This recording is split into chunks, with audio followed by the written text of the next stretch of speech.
Good evening, folks. Welcome back to Wishwell Farms. I'm here with my brother Joel in the combine, out shelling corn. What is the yields looking like?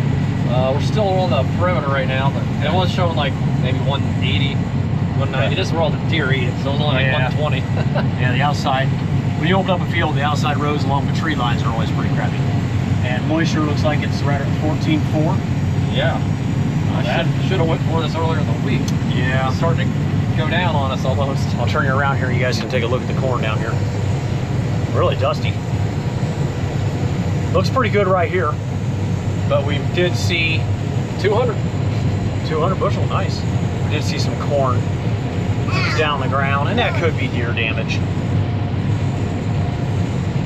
Yeah, this whole back section just way back. I found a big buck back here last year. Oh yeah? Someone must have shot a big, it was dead? Big, beautiful rack.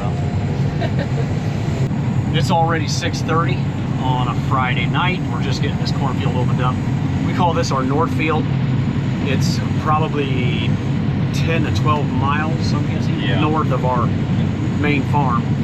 So when we do this field, we have to have 2 truck drivers hauling constantly to keep up because of the distance of driving. So I'm going to take the first load, and then Jake's going to be on his way up here. We'll just go back and forth. We'll probably work out here for a couple hours and finish up tomorrow, because I am leaving for a backpacking trip tomorrow night or Sunday morning. So we wanted to knock out this north field while I am here and able to go. Thank goodness, brother's staying around. Help us out. Backpacking. Yeah, I'm going backpacking. Oh, Chris and we postponed our RV trip for another week. Oh, so you're just going? Yeah, just me on this one. Yeah, we still got our big RV trip coming up. I'm not going to talk about it on here too much, but yeah, we switched gears. We're going somewhere different, and we're postponing it for a week because our daughter is home for college fall break, and my wife wanted to be home during that. So that's the short of it. Check out the dusty haze just hanging out in the field. Man, nothing grew back here. This is terrible. It's really wet back here. It lays wet. It lays wet, and the deer love it. Yeah. Good hideout for big buck.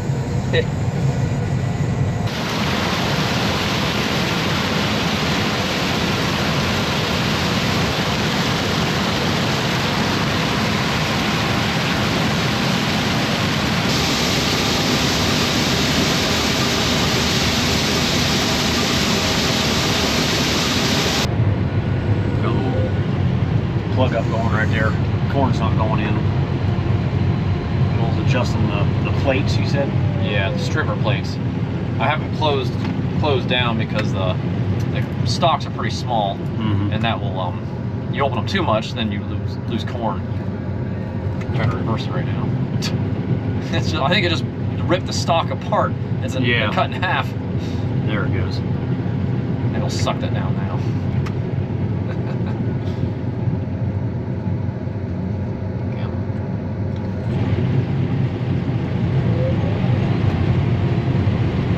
Go.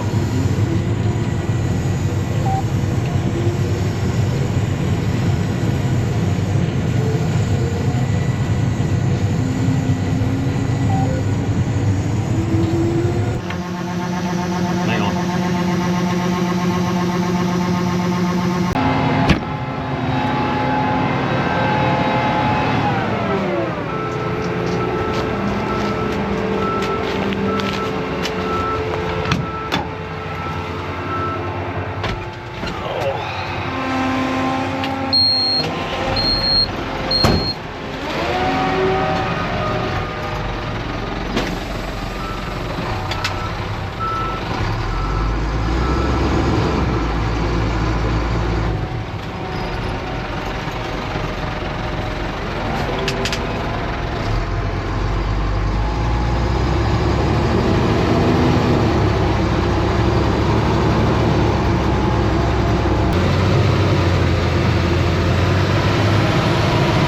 Heading back to the farm to unload.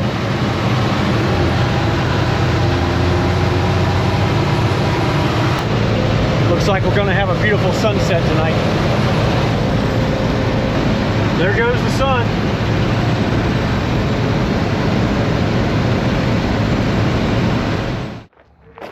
got some unfortunate news. We're just about ready to overheat. We have a coolant leak somewhere.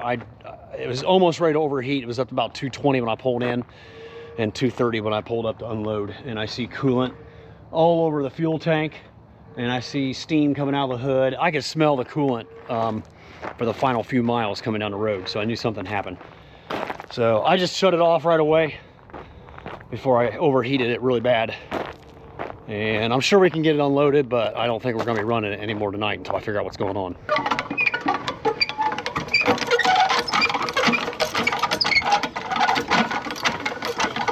I'm gonna go up here and double check to make sure we're centered at the top of this bin.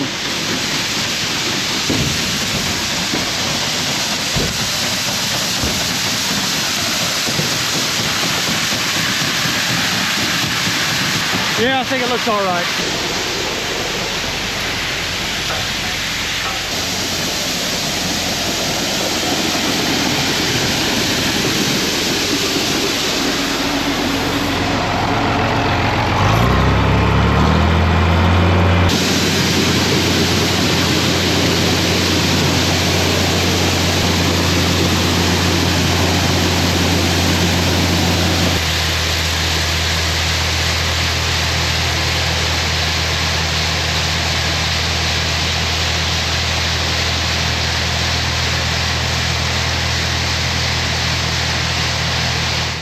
Good morning, it's the next day, and I want to give you a look at what happened last night.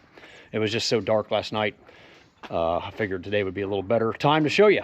So, obviously the radiator is out. Here it is.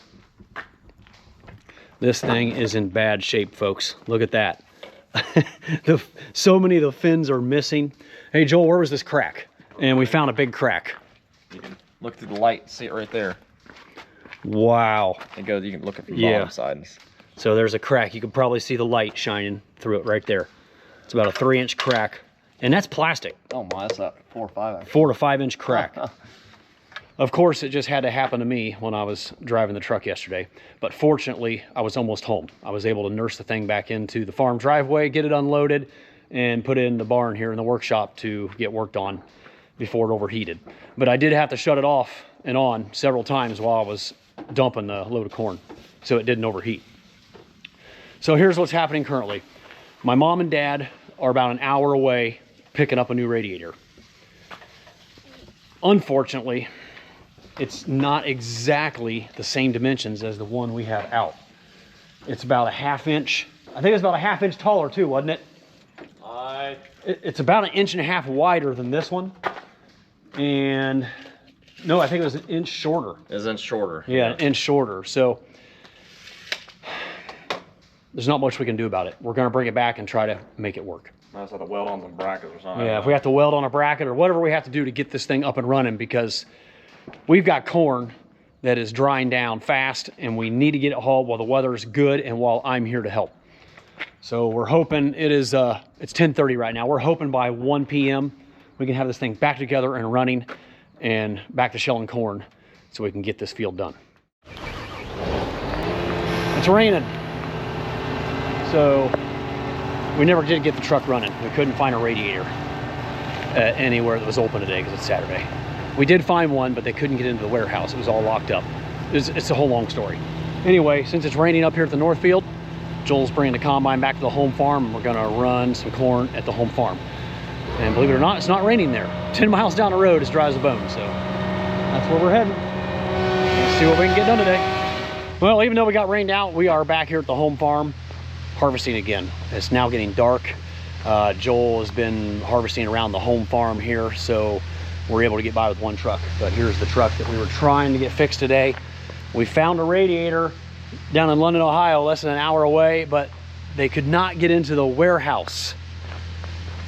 It was locked because it was a Saturday, and the guy that had the key, they couldn't get a hold of him. Maintenance tried to break into the warehouse. They could not get in there. So my mom and dad came home empty-handed with no radiator, unfortunately. I'm gonna take you out here and show you where we're unloading corn. Jake's out there right now. And then we'll hop in the combine with Joel one last time here before it gets pitch black out. See how things are going.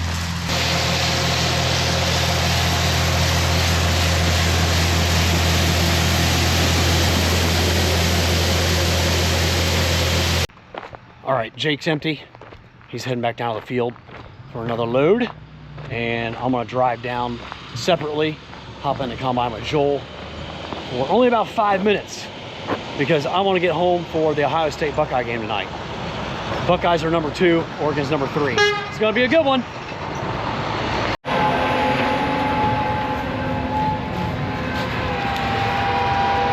You gonna go dump that one now? It's finally full.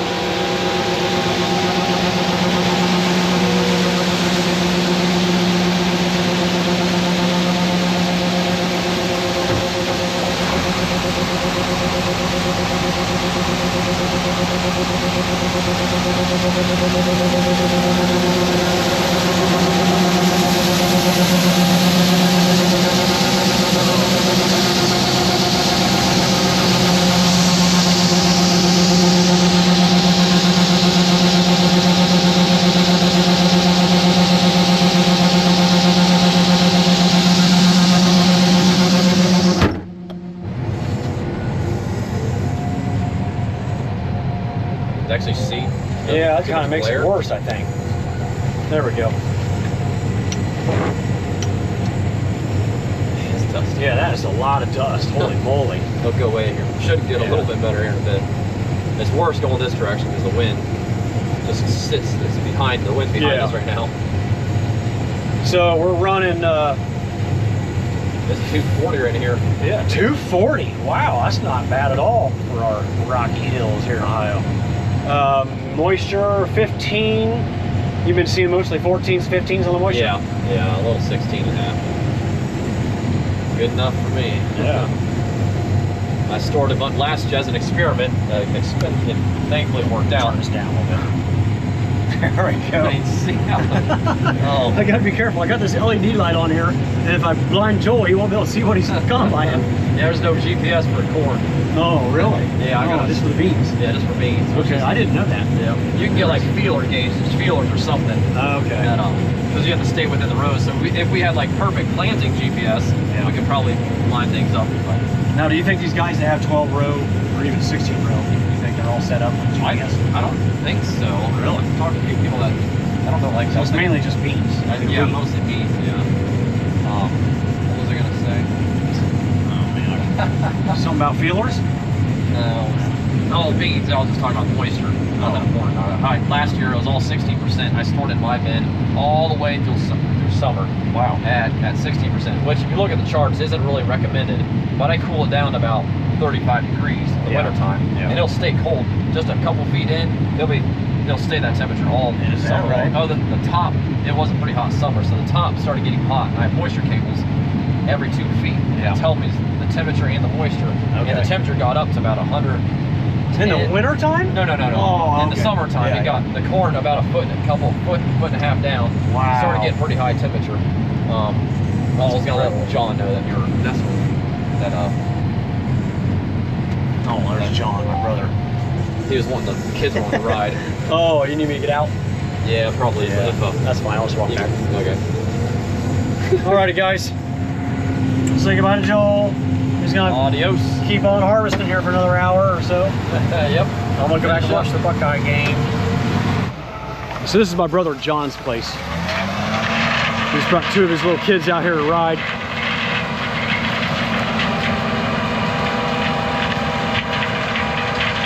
There's always something cool about harvesting in the dark. I've always liked that. Joel kicked me out. He had to make room for his 2 nephews. That's all right. So about a half hour ago, I went live on YouTube in the combine with my brother Joel. And we went way more into detail about how the combine works, how it shells the corn. And we even crawled up into the back of the combine, up into the rear end of the combine to show you the inner workings of it. As we were kind of just checking things out and doing a little investigating on maybe how much corn we're losing out on the ground or how much cracking we're getting in the corn. So Joel made some fine-tune adjustments on the combine. If you are interested in seeing any of that live stream of us shelling corn together and talking about all things farming, I will drop that link down in the description box for you. And if I'm able to, I might even put it here at the end of the video. Alrighty folks, this is where we're gonna wrap up tonight's video. Thank you so much for watching, I really appreciate it. Don't forget to like, subscribe, and share if you enjoyed the content, and I'll see you all again real soon down the farm. Go Bucks!